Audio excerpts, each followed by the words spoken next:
Olá, internautas! Iniciamos mais um programa TV Call Center e temos hoje como convidada uma profissional de primeira linha que eu tenho o prazer de apresentar a vocês, Amanda Viscar. Amanda, muito obrigado, viu, pela tua presença. O prazer é meu. Privilégio estar aqui com você, trocando ideias aí. Eu agradeço o convite, e poder compartilhar, Tenho certeza que você é daqui muito mais experiente. É muito bacana o trabalho de vocês. Perfeito. Amanda, muita gente te conhece, mas como o mundo é muito vasto, fala um pouquinho sobre você, a sua profissão, enfim, o que você quiser, tá? Eu sou formada em Relações Públicas, tenho pós-graduação em Gestão de Pessoas e MBA em Gestão Empresarial. Já estou aí há 16 anos no mercado, atuando com relacionamento com o consumidor, mais especificamente em ouvidoria. Perfeito. A minha história eu comecei do zero mesmo, sentei numa PA, meu primeiro contato com o cliente foi no telefone, participei do ativo, do receptivo, back-office. Em 2006 a empresa começou a pensar na ouvidoria e nós conseguimos implantar, eu participei da implantação, desenvolvimento inicial da ouvidoria em 2008. Logo assumi já a coordenação e em 2011 fui nominada ouvidora da companhia. E desde aí consegui desenvolver muitos projetos, das quais eu tenho bastante orgulho, que é o mapeamento dos canais de reclamação, a proximidade com os órgãos de defesa do consumidor, metodologias de estruturação de equipe, E isso traz bastante orgulho e a certeza que a ouvidoria e o relacionamento com o consumidor é a profissão que eu sou apaixonada e quero seguir. Maravilha. O fato de você ter começado por baixo é muito bom porque você viu o mundo real. Exatamente. Aquilo que o cliente realmente precisa, e isso foi te forjando, para o papel. Tem muita gente que escuta falar em ouvidoria, mas muitas vezes não sabe exatamente o papel. Você poderia falar, pessoal? Claro, a ouvidoria é a instituição que representa os legítimos interesses do cliente dentro da empresa, O papel dela é acolher, entender as reais necessidades desse cliente e transformar todas essas informações em melhorias de processo para entregar a este cliente uma solução definitiva. Esse é o principal papel da ouvidoria. Perfeito. E na sua opinião, qual o melhor modelo de concepção em relação à ouvidoria? Eu acho que nem todas as empresas hoje estão no mesmo patamar, Então não há um modelo padrão. Eu acho que o modelo correto ele tem que estar estruturado ao negócio da empresa. Eu acho que o que tem que ter em mente é o papel da ouvidoria. A empresa tendo exatamente qual o papel da ouvidoria, a ouvidoria se adequa à estrutura do negócio da companhia, Eu acho que antes mesmo de se ter uma ouvidoria, de pensar numa estrutura de uma ouvidoria, as organizações elas deveriam pensar no bom relacionamento. Então ter um bom atendimento ao cliente, ocasião onde você tira todas as dúvidas, esclarece aquele consumidor, você gera o atendimento. Aí num segundo momento você tem o saque que resolve os conflitos, atende os procedimentos padrões como o cancelamento, Então se você tem forte esse relacionamento estruturado, ativo, o participante responde dentro dos prazos combinados com o consumidor, aí sim, quando você tem toda essa estrutura, você pensa na ouvidoria como um segundo patamar, não como um saque de luxo, mas como uma segunda instância justamente para que você possa acolher esse consumidor, trazê-lo para próximo da organização, E aí alimentar a empresa com informações para melhorar o processo, Aí eu acho que vale a pena você pensar. Aí você com certeza vai ter uma ouvidoria alinhada aí à estrutura da empresa, Mas com foco em ouvidoria, com foco no seu papel de fato que é acolher e dar a resposta definitiva ao consumidor. Perfeito. O Código de Defesa do Consumidor ele começou em 91. Hoje o mundo já mudou, nós vamos fazer logo já quase 30 anos aí do código. Sim. Como que você vê a evolução que aconteceu até hoje em relação ao atendimento ao cliente? Olha, eu gosto muito do Código de Defesa do Consumidor. Eu acho que ele dá base para que a gente possa, de fato, acolher esse cliente, né? Porque senão, imagina assim, como eu disse, as empresas não estão no mesmo patamar, elas não dão aquele foco de atenção ao consumidor. Se não tivesse essa base, talvez hoje a gente estaria ainda muito mais atrasado. Então acho que o que a gente evoluiu foi com base no código, né? Eu acho que se tem muito ainda a desenvolver, a alinhar, a dar atenção e acolher-se ao consumidor, mas e tem muito também a se atualizar.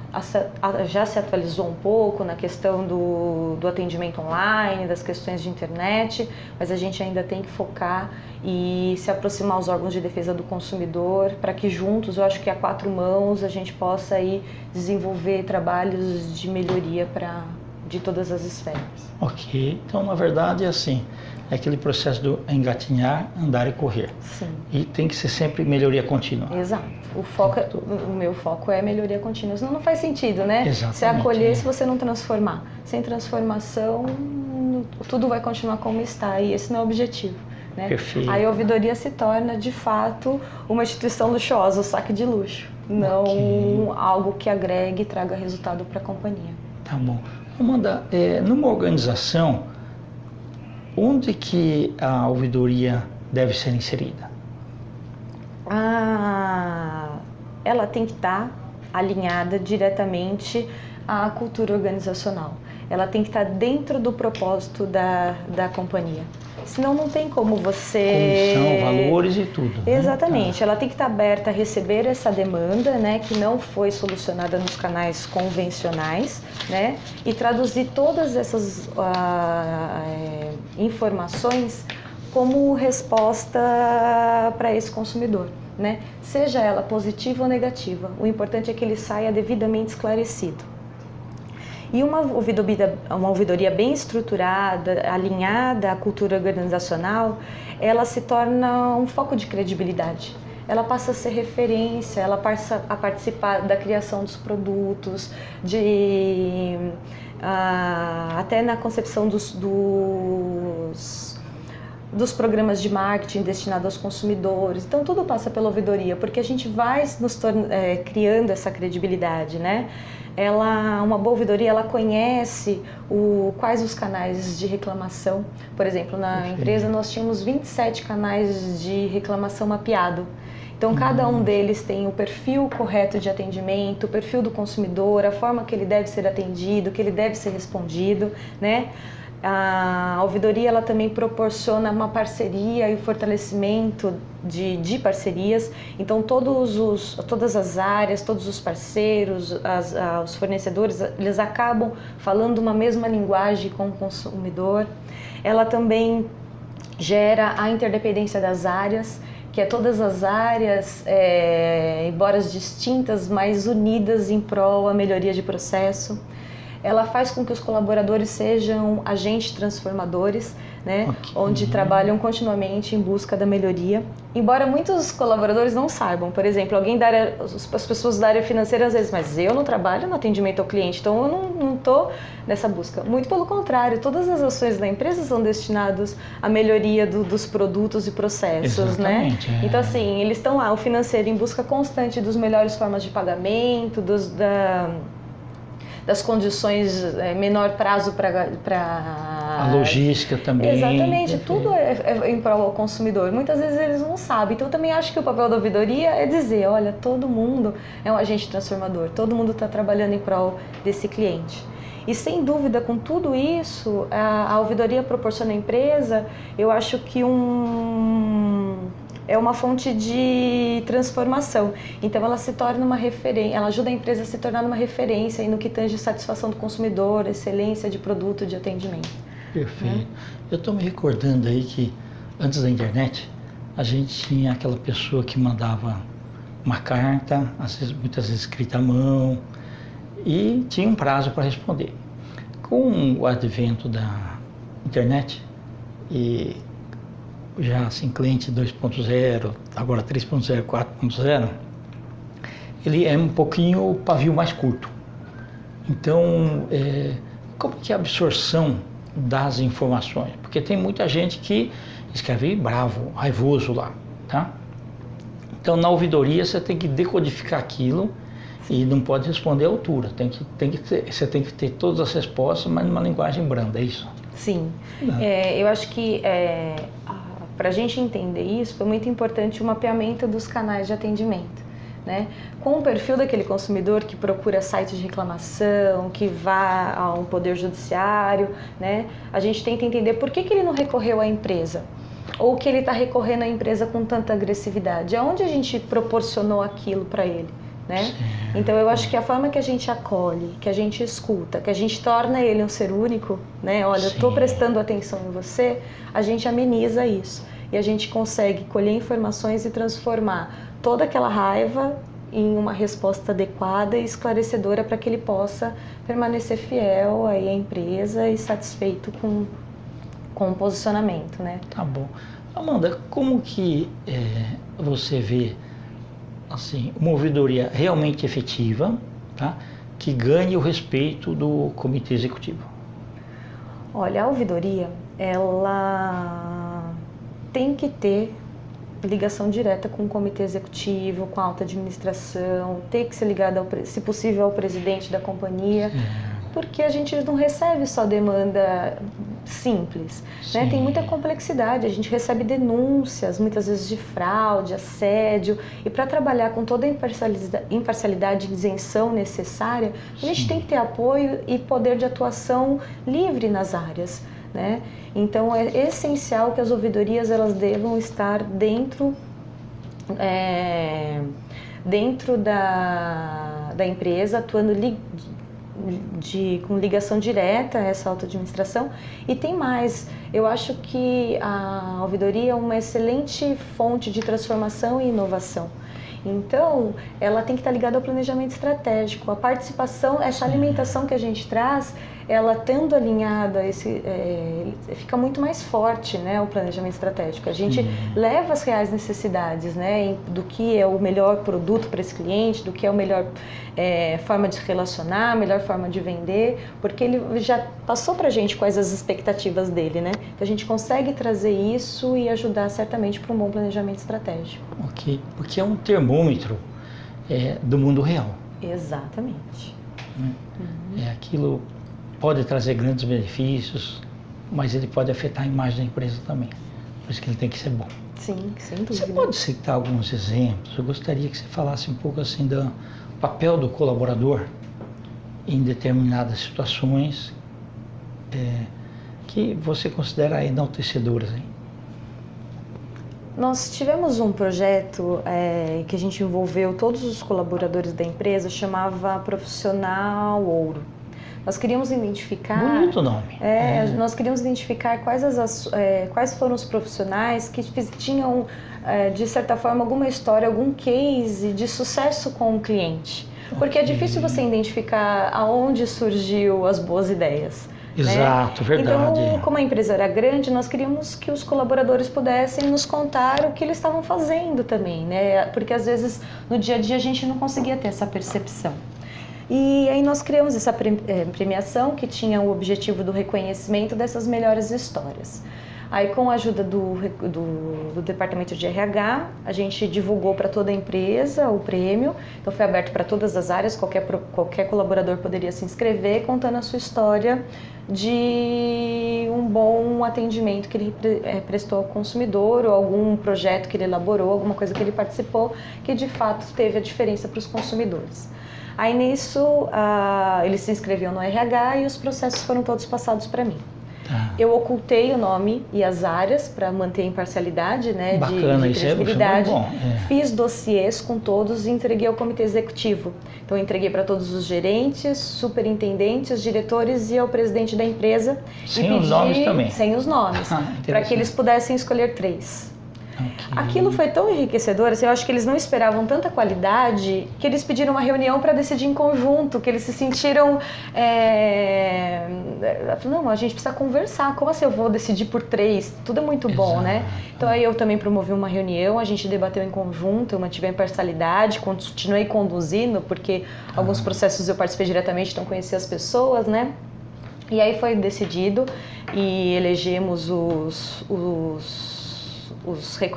5 melhores, né? Demos jantares para que eles pudessem levar com acompanhantes, troféus.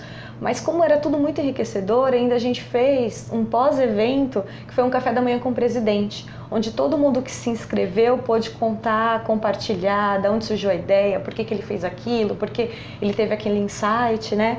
E foi muito enriquecedor, porque assim, é muito legal você reconhecer.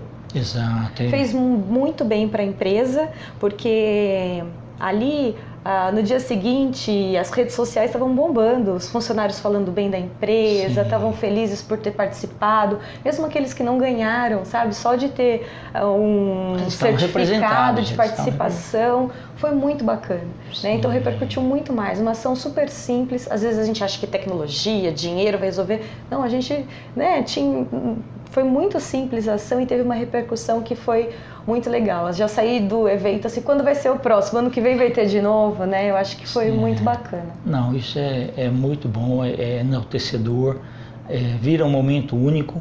Sim. Em que isso daí só gera grandes energias. Parabéns. Sem dúvida. Foi um projeto que fui feliz. Sabe aquele dia que você chega em casa e fala, nossa, hoje eu ganhei o dia? Isso. Foi muito bom. Uhum. Parabéns. Amanda, existem ouvidorias reguladas e não reguladas. Há grandes diferenças entre elas? Na verdade, eu separaria assim, das empresas que têm ouvidoria, das empresas que não têm. Eu até concordo que as empresas que são reguladas, elas têm maior atuação justamente porque tem a rigidez do órgão regulador, né? Elas têm que seguir, então são mais atuantes. Mas eu conheço instituições que não têm a regulação, mas que têm uma ouvidoria totalmente constituída, trabalham lindamente e são benchmark para as empresas que, inclusive, são reguladas. Então, acho que vai muito dessa estrutura, de tudo que a gente conversou, né? Dessa estrutura bem feita do propósito da companhia. Ok. Para ser um ouvidor, existe algum perfil profissional assim, mais assertivo para a função?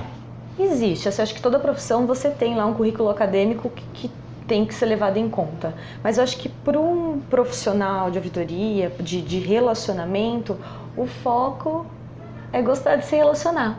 Não adianta você ter tudo aquilo que você espera, né, e não gostar de gente. E não gostar de gente. Não é verdade? Então, assim, eu acho que o ouvidor ele tem que gostar de pessoas, gostar de se relacionar, gostar de conversar.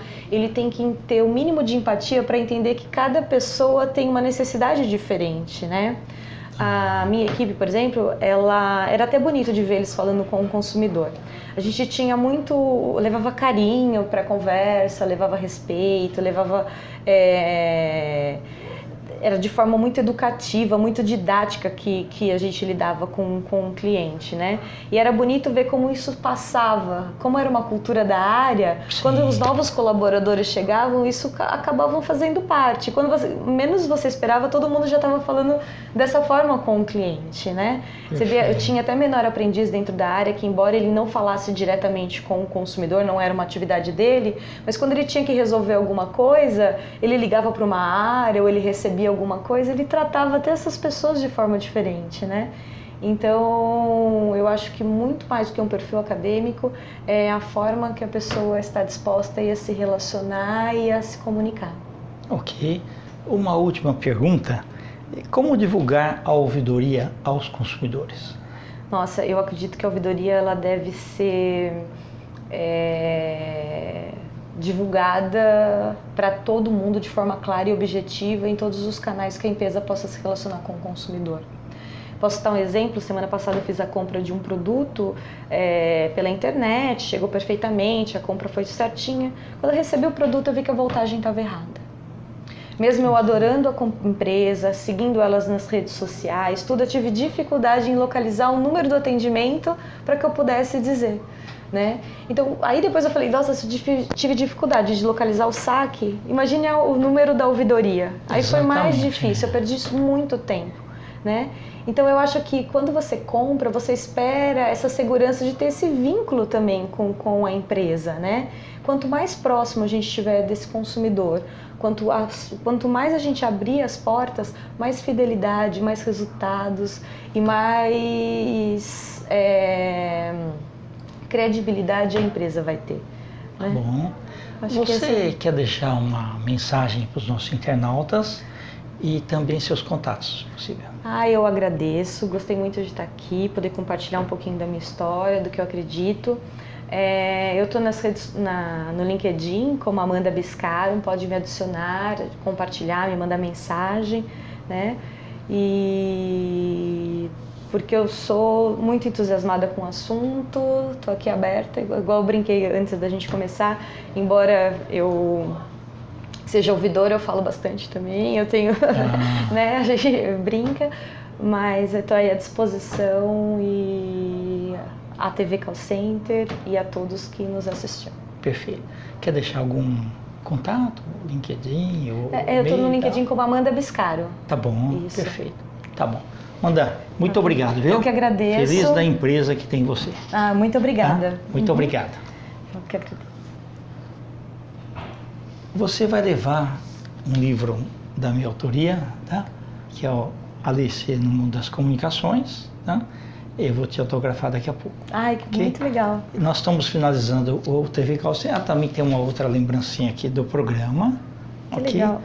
E eu quero agradecer então também aos nossos patrocinadores, a Uso Digital, a Plano B Web e a Editora Laços.